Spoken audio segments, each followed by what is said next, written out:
Alaikum, welcome back to the show. We do apologize profusely once again for all of the technical issues we've been experiencing this morning, but alhamdulillah, we're on air now and we will proceed with the interviews that has been scheduled from here on. We're going to be talking with a regional director for SARS Gauteng South. That's you, Farid Khan. I've had a very, very bad morning up to now. And I'm hoping and praying, inshallah, by talking with you about income tax issues, you're going to give us a bit of good news. And we as ordinary taxpayers can look forward to rebates and just a great year, tax year going ahead.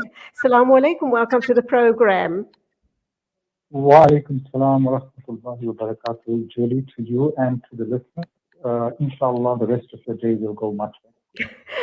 Ameen, Ameen, Thumma Ameen. So I do know that the filing season for individuals and trusts open on the 1st of July. The deadline is the 23rd of November. What happens if, and I want to touch on trust just now because I think that's an important one, but what happens for individuals who miss the deadline due to a number of, any number of reasons? Are the penalties pretty stiff? Is SARS lenient with if a person kind of comes to you and says, I was really sick, I was incapacitated, or whatever the reason is, and you believe it's plausible enough, will those penalties be kind of wiped off? Okay, shukran. Thanks for the question, Julie, and I think that's such an important question. As you correctly point out, the filing season started on the 1st of July and ended the 23rd of November. So that's been quite a long time. Hopefully none of our listeners have been ill for that period of time and will find the time to submit their return. Yes, the penalties are going to be implemented from the 1st of December onwards, and depending on your income, they can be quite stiff. So my suggestion and advice to the listeners, make some time. Find a way in which you can submit your income tax returns. SARS has made it very easy for most by issuing them with an estimated assessment or a self-assessment, based on the data that we have. So for most people, approximately 3.7 million people in the country, it's just a matter of logging on and accepting if they agree with the assessment that was issued by SARS. But for others, where their tax is a little bit more complex, my advice is now is the best time to do it. Otherwise, penalties are unfortunately coming. So the second part of your question, SARS has a philosophy that says we're not here to collect penalties, we're here to collect taxes. So as far as possible, we try to avoid penalties. And where taxpayers have legitimate explanations for being late, we will obviously consider it and show some leniency. So, Farid, that leads me to my next question, being that there's a big push by SARS, and I think you're going to share that information with us as well, is the e-filing system. Quick, easy, you don't have to sit in queues. I think COVID paid to a lot of those issues, sitting in long queues for half a day or longer. So you submit your return via the e-filing system. What's missing here for a lot of the people, very especially those people who might have a complicated story regarding their tax return, the human element. So if they don't have a person-to-person interaction and they do it via the system, the e-filing system, they're not able to state their case, or is there provisions made for special cases or special instances or special circumstances? Absolutely.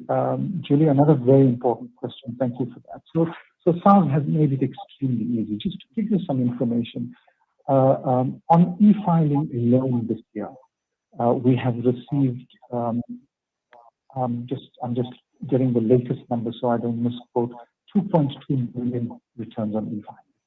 And another 500,000 returns were submitted via an even easier Mobi app. So all the taxpayer has to do is go onto the app store on their smartphones and download the SARS Mobi app, and we've made it easy for people who don't have laptops and computers as well. 500,000, almost 500,000 people were submitted via Mobi. So where your tax affairs are simple and SARS has all of the necessary data, we pre-populate your return and you can submit. But for those people who have a slightly more complicated income tax return or need assistance, we have a whole lot of digital channels that they can use to call us. Obviously, they can visit a branch. We advise that should be a last option. For all of the reasons, the health reasons, the COVID, and for personal protection, we advise people not to visit the branch. But because we advise you not to visit the branch, we've made available a virtual booking. So you can actually send us an SMS requesting a booking, and somebody from our branch will call you and assist you in the comfort of your home via the telephone or video call. Yeah. So we have made it extremely easy, and our website has been updated and is regularly updated to deal with the frequently asked questions, to answer most of the taxpayers' questions. If you go onto our website, it is extremely user-friendly and regularly updated. Okay, due to time all right, my final question to you then, I wish I'd had more time with you this morning. Perhaps we can revisit this issue again. But in terms of when you receive communication suggesting that you as an individual owe SARS an X amount of money, pay up or be penalized. Well, I mean, they give you sufficient amount of time to pay up, but if you don't meet the first deadline, they send you a reminder or a warning. If you don't agree with it, SARS are still insisting that you pay the amount, and then what's the next step forward? How do you lodge the query? Okay, so if you disagree with your assessment, you have two options. The first option is you can go onto your e-filing and submit what we call a request for correction, RFC, request for correction. You disagree with and correct your return. If SARS has already audited you and you disagree, then you go onto the e-filing site and you submit what we call a notice of objection. And once you've submitted a notice of objection, in most instances, 90% of the time or more, SARS will suspend any collection activity until we have addressed your objection. So no, we don't insist always that people should pay first and argue later, although that is the law. We are generally very sympathetic, and we will consider your objection, unless of course you're a serial objector. Right. We might leverage that. But so those are the options. You can do an RFC, request for correction, or you can object. And if you agree but cannot afford, to get hold of SARS and request for what we call a deferred payment arrangement. And we are very open to those kinds of And what was the second? The first one was RFC. Then there's also the deferred payment or the objection. Okay. Before I let you go, is there anything of real importance that you want to share with our listeners before the end of this interview? Yes. Look, I think most importantly, the filing season ends on the 23rd of November.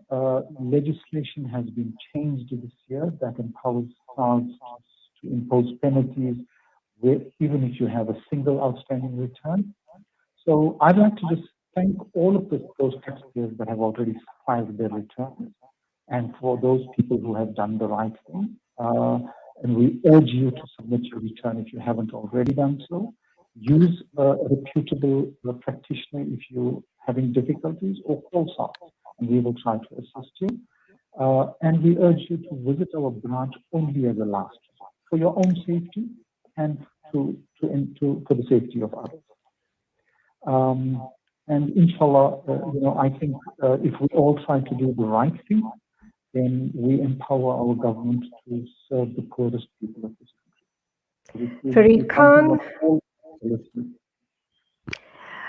Regional Director for SARS Gauteng South, Farid Khan, Jazakallah for being on the show this morning. Go well, and Assalamu alaikum to you. Wa alaikum salam. 9:03, and let's catch up with the news of the day. Stay with me right here on News and Views.